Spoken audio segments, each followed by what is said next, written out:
आओ फिर चंडी जित होनी है कहता ज्ञानवान की संगत चंगी है विद्वानों के खा पीण दे मेहनत वड्डी तैनू आओ चंडिया दोस्त तूफानों चुक चुके ने सलामानो अज दे छे वेले दी बड़ी झंडी है तो पैर बने डेरा बाबा नानक वेख रहे हैं कौन जितदा है कौन हारदा है वाकई बात समय दी होनी है असा जी कुश्ती उत्थे कराओ खड़ा के मेरे परवान ने डंडा पाके माली 7000 में 4 देना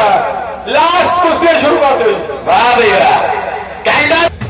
भाई लास्ट कुश्ती जेडी 3 चलेंगे ने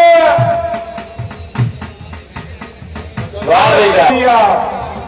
भाई कुछ पहलवान बचे जिन्हों दी कुश्तियां नहीं हुई आखी पहलवान साहिल पहलवान होर सारियां दी इत्ते करदा कदर कहंदा बेड़ा है जवानी दा कोसर करते मरी जांदे भांगड़े कहंदा कर कर नशे ने तबाह हो गए और चढ़दी जवानी दे विच तबाह हो गए कई शेरे गैर बजारी और बड़े भांग कुटाने कहंदा माफियां नूं रोकदा पक्के हौसले नहीं छड्डदे कहंदा जिन्हां ने अड़ीक दे विच हारां देखियां और इन्हें भी उचरा च झंडे गढ़दे कहंदा मूंटे दे दे लोकी गल्लां शेरियां और पिठ विच काले आउंदे थल्ले लाउण नूं मेहनतां दी सूई रख लाल टकदे और नीली छत वाला बैठा गल सिरे लाउण नूं ओए होए भाई दस आ युद्धवीर ते नाल मेर खाना उधर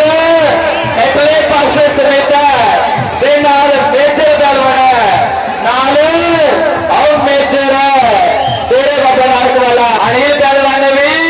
बड़ी वधिया कुश्ती दिखाई है नाल जरे नाल अमित इधर इधरले पासे आमिर खाना ते नाल युद्धवीर उधर भी बड़ी झंडिया देशन में